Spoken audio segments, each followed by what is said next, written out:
123 ఎకరాల ప్రభుత్వం భూమిని ఆక్రమించిన మాజీ ఎమ్మెల్యే ముఖ్య అంచులు. ఆక్రమాలు నిజం కాదని రుజువు చేసే బహిరంగ క్షమాపణకు సిద్ధం. నిన్నటి రోజున సెల్యూట్ చేయలేని వ్యక్తి ఎమ్మెల్యేపై విమర్శలు చేయడం. మాజీ శాసనసభ్యులు సెప్టెంబర్ 1 రామిరెడ్డి ప్రతాప్ కుమార్ రెడ్డి గారు శంకుస్థాపన పైలాన్ సందర్శించిన తర్వాత పెట్టినటువంటి ప్రెస్ మీట్ లో జరిగింది. అనేక ఆరోపణలు చేసినటువంటి విషయం మీ మీడియా మిత్రులందరికీ తెలిసిందే. వారు చేసిన ఆరోపణలన్నీ కూడా సత్యదూరం. వారు చేసిన ఆరోపణలో ఎటువంటి నిజాలు కూడా లేవు. అక్రమ లేఅవుట్లు అంటే అనధికారిక లేఅవుట్లు, అప్రూవల్స్ తీసుకోకుండా చేసిన లేఅవుట్లలో తన సొంత భూమిని ఎవరికైనా అమ్ముకుంటే దాని గురించి మేము మాట్లాడలేదు. మీరు 2019 నుండి 2024 మధ్యలో వేసినటువంటి 457 ఎకరాల లేఅవుట్ల గురించి మేము మాట్లాడలేదు. వాటిల్లో 123 ఎకరాలు కలుపుకొని 576 ఎకరాలు, ఆ 123 ఎకరాలు కాలువలకు అయితేనేమి, అసైన్మెంట్ భూములు అయితేనేమి, పోరంబోకులు అయితేనేమి, ఇటువంటి గవర్నమెంట్ భూములు ఆక్రమించుకొని అవి కూడా తప్పుడు సర్వే నెంబర్లతో లేఅవుట్లు వేసి అమ్ముకున్నటువంటి విషయం. అవి కొనుక్కున్న ప్రజలు, సామాన్య ప్రజలు, వారు కాయ కష్టం చేసుకొని నెల నెల డబ్బులు కూడబెట్టుకొని మేము ఇక్కడ లేఅవుట్లో ఫ్లాట్ కొనుక్కొని రేపొద్దున పిల్ల భవిష్యత్తు కోసమో పిల్లవాడి యొక్క చదువు కోసమో అవి వాళ్ళు దాచిపెట్టుకుందాం, రేట్లు పెరుగుతాయనే ఉద్దేశంతో వారు కొనుక్కుంటే ఈ రోజున అవి ప్రభుత్వ భూముల కింద సర్వేలో తెలుస్తున్నాయి. అదేవిధంగా పైలాన్ను మీరు దర్శించినప్పుడు పైలాన్ యొక్క ఆవశ్యకత కావలి విద్యార్థి లోకానికి, కావలి పట్టణ ప్రజలకి 1952 నుంచి ఈనాటి వరకు ఉన్నటువంటి స్థానిక శాసనసభ్యులందరి యొక్క ఫోటోలు, వారు ఏ కాలంలో ఎంతకాలం పనిచేసి ఉన్నారు, ఆ వరుస క్రమంలో ఎమ్మెల్యేలు శాసనసభ్యుల ఫోటోలు పెట్టడం జరిగింది. అదేవిధంగా జాతీయ నాయకులు తెలుగువారి యొక్క ప్రాముఖ్యత గుర్తించి వారి ఫోటోలు పెట్టడం జరిగింది.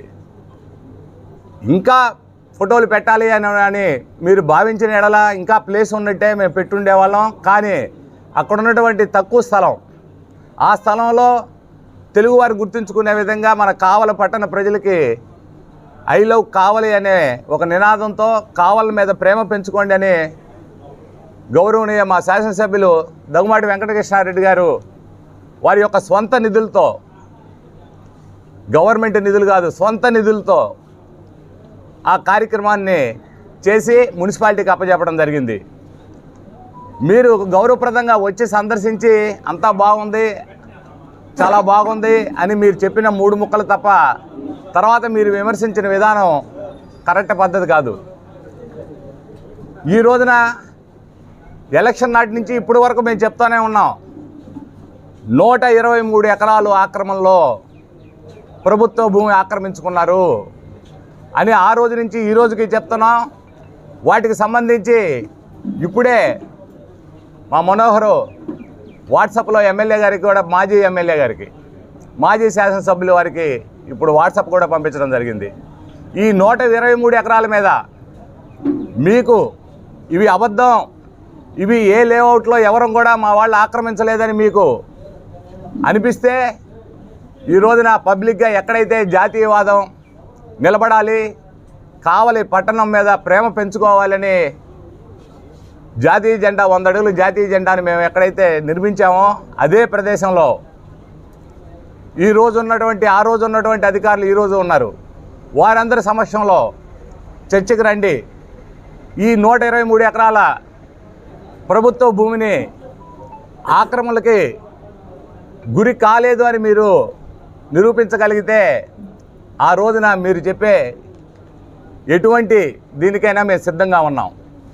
లేదు ఈ 123 ఎకరాలు ఆక్రమణలో ఉన్నాయి, మేము తిరిగి ఇచ్చేస్తామని మీరు చెప్తారా, తిరిగి ఇవ్వండి. అంతేగాని తెలుగుదేశం పార్టీ నాయకులు ఎవరో స్పందించడం లేదు, నేను చేసే ఆరోపణలకి ఎవరు మాట్లాడడం లేదు. గవర్నమెంట్ అధికారంలోకి వచ్చింది 2 నెలలైంది. ఆ రోజు నుండి ఈ రోజు వరకు కూడా ఉదయం 7 గంటల నుంచి రాత్రి 10 గంటల వరకు కూడా స్థానిక శాసనసభ్యులు తెలుగుదేశం పార్టీ కూటమి అభ్యర్థి అయినటువంటి కృష్ణారెడ్డి గారు ప్రజలకు అందుబాటులో 2 నెలల నుంచి 2 నెలల 15 రోజుల నుంచి ఒక్కరోజు కూడా ఆయన సొంత పని మీద ఎక్కడికి వెళ్ళిన ఇది లేదు. అటువంటి కావలి అభివృద్ధికి ఏదైతే మనం అధికారంలోకి రావడానికి మనకు అధికారం వస్తే ఏం చేస్తామని ప్రజలకి మేము ఏం మాటలు చెప్పామో అవన్నీ నెరవేర్చడానికి నిరంతరం ప్రజా సమస్యలపై ఆయన పోరాడుతూనే ఉన్నాడు. ప్రభుత్వం నుంచి నిధులు తీసుకురావడంలో కానీ ఇక్కడ ఉన్నటువంటి నిధులు సద్వినియోగం చేయడంలో కానీ ఆయన ప్రతిరోజు కూడా అదే కార్యక్రమంలో కొనసాగుతూ ఉన్నాడు. మీరు చెప్పినటువంటి అవాస్తవాలని ప్రజలు వాస్తవాలను నమ్మే పరిస్థితి లేదు.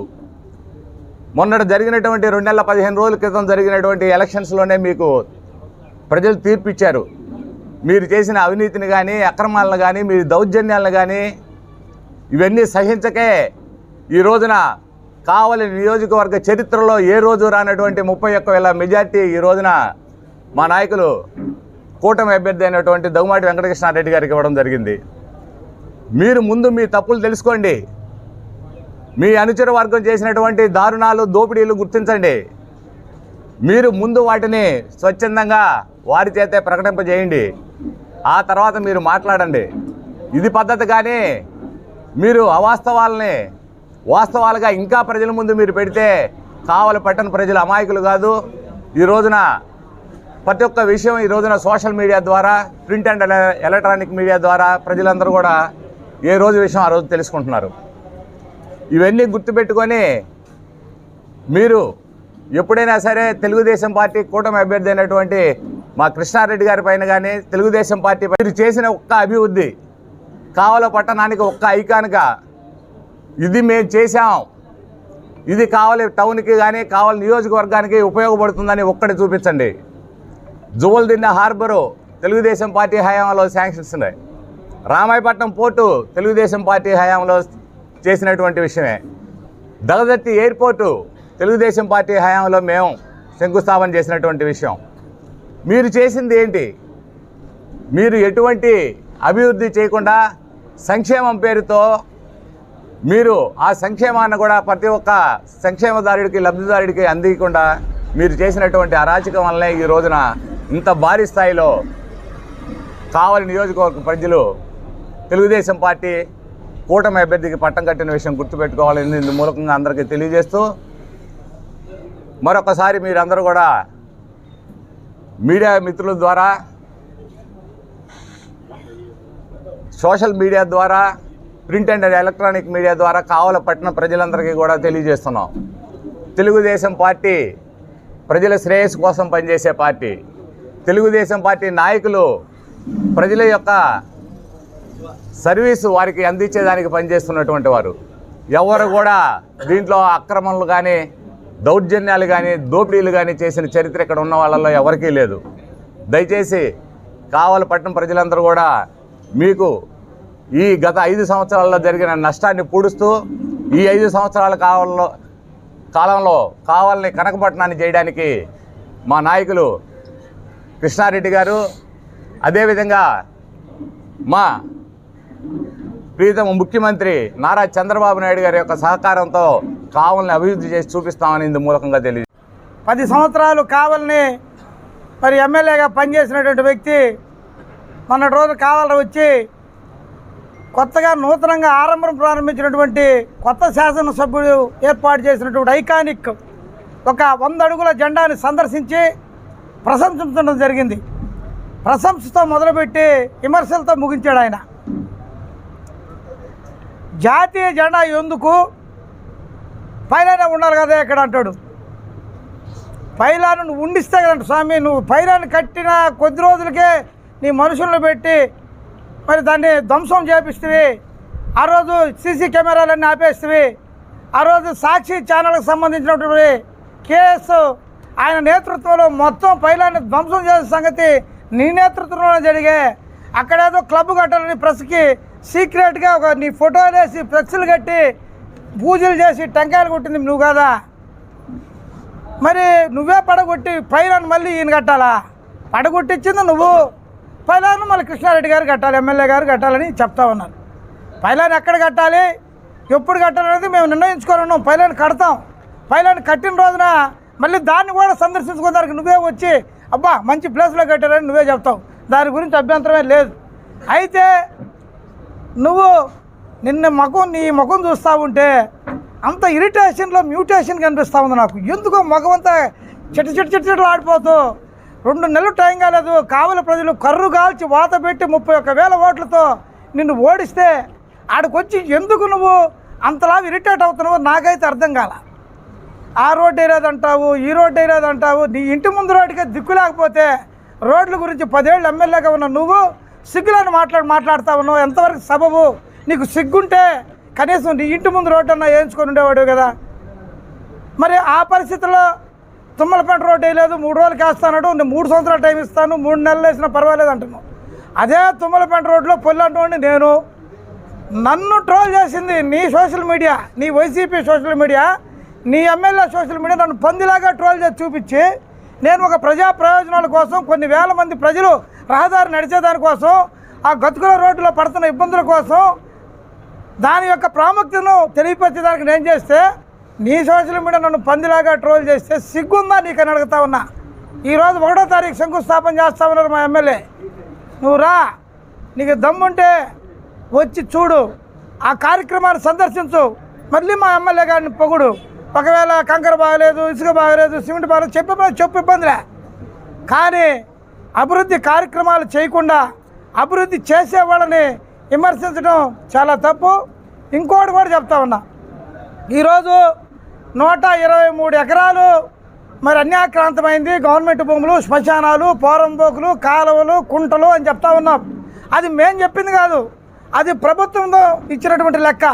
ఆ లెక్కని మా వాళ్ళు ఇప్పుడు నీ వాట్సాప్కి కూడా పెట్టారు. నేను ఒకటి చెప్తున్నా దీంట్లో. సరే, ఈ లేఅవుట్ల కంటే ఇది కమిషన్ పాత్ర అనుకుందాం, లేకపోతే స్లీపింగ్ పార్ట్నర్ అనుకుందాం. ఒరిజినల్ లేఅవుట్ ఓనర్దారులు వచ్చి మా లేఅవుట్లో ఎటువంటి గవర్నమెంట్ భూమి లేదయా, ఛాలెంజ్ తగుమాటి వెంకట కృష్ణారెడ్డి గారు రెండో, లేదా తెలుగుదేశం పార్టీ వాళ్ళు రెండోనే, ఏ దమ్మున్నా మగవాడైనా వచ్చి ప్రెస్ మీట్ పెట్టమను. కేశవనాయుడా, లేకపోతే ఆయన మురళీరెడ్డా, లేకపోతే సుకుమార్ రెడ్డా, లేకపోతే ఇంకొక ఆయన ఎవరైనా కానీ, ఆయన ఎవరు కాటా శ్రీనివాసులు రెడ్డా, మరొక రెడ్డా, ఎవడైనా కానీ ఈ లేఅవుట్ వేసినోడు ఎవడైనా ముందుకొచ్చి నా లేఅవుట్లో సెంటు భూమి కూడా అసైన్మెంట్ లేదని దమ్ము ఎవరికైనా సవాల్, మీకు ఎవరికైనా దమ్ము ఉంటే మీ ఎమ్మెల్యే తరపున కానీ మీ తరపున కానీ వచ్చి మీరు ఎవరైనా ప్రెస్ మీట్ పెట్టండి. అలాగే కృష్ణారెడ్డి గారు లేఅవుట్లు వేసారు, ఇంకోటి వేసారు, ఆయన్ని కూడా అందరినీ తీసుకోవాలి, అన్ని లేఅవుట్లు దాంట్లో కలపాలా అంటున్నారు. అయ్యో చెప్పండి, కృష్ణారెడ్డి గారు నిజంగా లేఅవుట్లు వేసి ఆ లేఅవుట్లో నిజంగా గవర్నమెంట్ భూమి ఉండుంటే దాన్ని చెప్పండి. 73 ఎకరాల్లో కొనుగోలు అమ్మించిన మీడియేటర్ బ్రోకర్ నువ్వే, దీన్ని అమ్మింది శివకుమార్ రెడ్డి తదితరులు. మరి ఆ 73 ఎకరాలు అమ్మింది మీరే. ఇంతవరకు దాంట్లో లేఅవుట్ వేయాల. దాంట్లో ఆయన ఏం కడతాడో, ఏ నామ్స్తో చేస్తాడో. లేఅవుట్ వేసిన రోజున గవర్నమెంట్ నామ్స్తోనే చేసే శాసనసభ్యుడు మా శాసనసభ్యుడు కానీ నీలాగా కమిషన్లో కక్కుర్తిపడి ఎవరు ఏ లేఅవుట్ వేసుకుంటానన్న అన్యాక్రాంతంగా దోపిడీ చేసి దౌర్జన్యం చేసి పొలాలు అన్న వాళ్ళని భయపెట్టి విన్ను మాది అంబేద్కర్ నగర్ ఎస్సీ కాలనీ, మా ఎస్సీలు కూడా ఆ ప్రాంతంలోకి వచ్చి ధైర్యంగా దౌర్జన్యం చేసి మొత్తం పొలాలు ఇచ్చేదాకా వాళ్ళకి పోయేదానికి బాటలు లేకుండా మట్టి తోలిచ్చేసి ఇప్పుడు నీ పుణ్యానికి, నీ సుకుమార్ రెడ్డి పుణ్యానికి ఇప్పుడు కూడా రోడ్ సైడ్ పొలాన్ని నీలేదని ఆపుకొని ఉంటే ఆ పక్కనే పెట్టుకొని ఆ పొలం గుంట కొట్టుకొని అల్లాడుతూ ఉన్నారు. ఇప్పుడు తీసిన గుంటలే కాదు నాయన, అధికారులు ఎవరో మా దగ్గరికి అని వస్తే మేము చాలా చూపిస్తాం. ఇప్పుడు చివరి వెనక 7 అడుగుల కాలువ ఉంది, ఆ కాలువను ఇంకా తీలా. ఆ కాలువని సుకుమార్ రెడ్డి, కేశవనాయుడు ఇద్దరు కలిసి సిరిసగం పంచుకున్నారు. కాలువని పంచుకొని ఇద్దరు కలిసి రోడ్డుగా పెట్టుకున్నారు. రమ్మను, ఎవరినో దమ్మున్నవాడిని ఆ సుకుమార్ రెడ్డిని కేశవనాయుడిని రమ్మను, నేను చూపిస్తా. మీకు సిగ్గు లేకుండా అవినీతికి వంతు పడుతూ మరి నువ్వు ఎట్లా మాట్లాడుతూ ఉన్నావో మాకు అర్థం కావట్లా. ఇదేదో రిపేర్ చేశాడు అంటాడు, ఏదో ముసురు కాడించి ఇదంతా రిపేర్. నువ్వేమి గడ్డి బీగుతున్నావు 10 ఏళ్లలో? ఆ రిపేర్ ఏదో నువ్వు చేపించకూడదా? 10 ఏళ్ళు ఎమ్మెల్యేవి గడ్డి బీగుతున్నావా? నువ్వు చేపిలేక చేసినటువంటి పడి ఏడ్చే సంస్కారం నీకెవరు ఇచ్చారు? అదేమంటే నేను కావలండి నేను అది చేశాను ఇది చేశాను అని చెప్పి నీ వంద మాగాదంలో పెట్టుకొని అక్కడికి వచ్చి నువ్వు చేసిన తప్పుకి చంపలేసుకో. ఒకసారి ఇంకోసారి ఎప్పుడైనా భవిష్యత్తులో నువ్వు ఎప్పుడైనా రాజకీయాల్లో ఉంటే ఏమన్నా జనాలు గౌరవిస్తారో మాకు తెలియదు, కానీ తప్పు లేకుండా నువ్వు 2 నెలలకే అన్యాయక్రాంతం చేసి ఏ డిపార్ట్మెంట్లో అవినీతి దౌర్జన్యం జరగలేదు చెప్పండి? ప్రతి డిపార్ట్మెంట్లో వేల కోట్ల రూపాయలు కావల్లో, నాకు తెలిసి కావల్ నెంబర్ 1 ప్లేస్లో ఉన్న పరిస్థితి. అటువంటి శాసనసభ్యుడు కావలకు వచ్చి ఒక బ్రహ్మాండమైనటువంటి దేశ విదేశాల నుంచి కూడా కొంతమంది ఫ్రెండ్స్ ఫోన్ చేస్తున్నారు, ఇతర రాష్ట్రాల నుంచి, ఇతర ఊర్ల నుంచి. ఏందా మీ ఊర్లో 100 అడుగులు జెండా పెట్టారంట, ఇంత ఐకానిక్గా ఉంది, ఇది ఎక్కడ వచ్చింది మీకు ఐడియా, ఇది చాలా గొప్పగా ఉందని చెప్తా ఉంటే దాంట్లో వాళ్ళ బొమ్మలు లేవు, దాంట్లో ఏళ్ళ బొమ్మలు లేవు, వాళ్ళవి పెట్టలేదు. లేదా పని చేయి, ఇది ఉందిగా 1.5 ఎకరాలు, అది మొత్తం పెట్టేద్దాం. నిన్నటి రోజున పైలాన్, పాత పైలాను, కొత్త ఐకాన్ సెంటర్ జెండా, 100 అడుగుల జాతీయ జెండా ప్రదేశాన్ని సందర్శించడానికి వచ్చిన వైఎస్ఆర్సీపీ ఇన్ఛార్జి ప్రతాప్ రెడ్డి సందర్శనతో పాటు విమర్శలు చేయడం. మా సోదరులు చెప్పినట్టు అతని ముఖ కవలికల్లోనే ఈర్ష్య, ద్వేషం.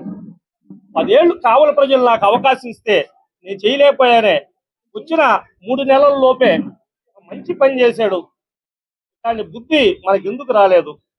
వారి సొంత డబ్బులతోటి ఈ కార్యక్రమాన్ని చేసి కావలి ప్రజానికానికి అంకితం ఇచ్చి దాన్ని మున్సిపాలిటీకి అంకితం ఇస్తే మనం ధనదాహంతో చెయ్యి ఎక్కడ పడితే ఆడ చెయ్యి పెట్టి డబ్బులు దోచుకున్నామనే ఈర్ష, ద్వేషంతో ఆ ఇన్ఛార్జి ప్రతాప్ రెడ్డి మాట్లాడడం జరిగింది. మరొకసారి మళ్ళీ ప్రెస్ మీట్ పెట్టి దౌర్జన్యాలు, దోపిడీల గురించి మాట్లాడాడు. ఏదో ఇద్దరు విలేకరుల సోదరులకు వార్నింగ్ ఇస్తున్నాడు, మీ అంతు చూస్తాం, మిమ్మల్ని ప్రజలే కొడతారని. నువ్వు నిన్నటిదాకా ఈ 10 ఏళ్ళు చేసింది నీవు, నీ ప్రధాన శిష్యుడు సుకుమార్ రెడ్డి చేసింది అదే కదా. ఈ 10 ఏళ్ళు చేసిన దౌర్జన్యాలే కదా. అందువల్లే కదా కావలి చరిత్రలో ఎప్పుడూ లేనంత 30,000 పైచులకు ఓటమితో నిన్ను ఇంటికి పంపించింది. పైపెచ్చు కావలి ప్రజలందరూ కూడా ఈ విషయాన్ని గమనించండి. జాతీయ జెండా సందర్శనకు వచ్చిన ఇన్ఛార్జి ప్రతాప్ రెడ్డి, వైఎస్ఆర్సీపీ ఇన్ఛార్జి ప్రతాప్ రెడ్డి, ఇక్కడ కావలి ఏరియాలో స్వతంత్ర సమరయోధులు చాలా మంది ఉన్నారు. వరుగంటోళ్ళు, బీపీఎస్ వాళ్ళు, జల్లంకి తిప్పారెడ్డి వాళ్ళు, వీళ్ళందరూ ఫోటోలు కూడా పెడితే బాగుంటుంది. మంచి ఆలోచన. దాంతోపాటు కావలికి సంబంధించిన స్వాతంత్ర సమరయోధుడు మధురాంతకం మాధవరావు గారు, అదేవిధంగా బేదా రవిచంద్ర గారు, ఈ కావలి నియోజకవర్గం నుంచి, ఈ నియోజకవర్గం ఏర్పడినప్పటి నుంచి కూడా 2 ఎమ్మెల్సీలు అయ్యారు.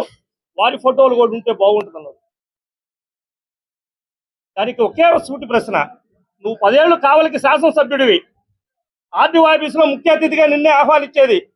ఏ రోజు కూడా ఈ కావలికి సంబంధించిన స్వాతంత్ర సమరయోధులు, ఈ ఇద్దరు ఎమ్మెల్సీలు గుర్తు రాలేదా ప్రతాప్ రెడ్డి నీకు? ఈ రోజు గుర్తుకొచ్చిందా కొత్తగా? మోసానికి మాటలు వస్తే, అక్రమానికి ఆయుధం లాగా ఉంటే, ఊసర వెల్లికి ఊపిరి పోస్తే ప్రతాప్ రెడ్డి అనే విషయాన్ని గుర్తు చేస్తా ఉన్నాం.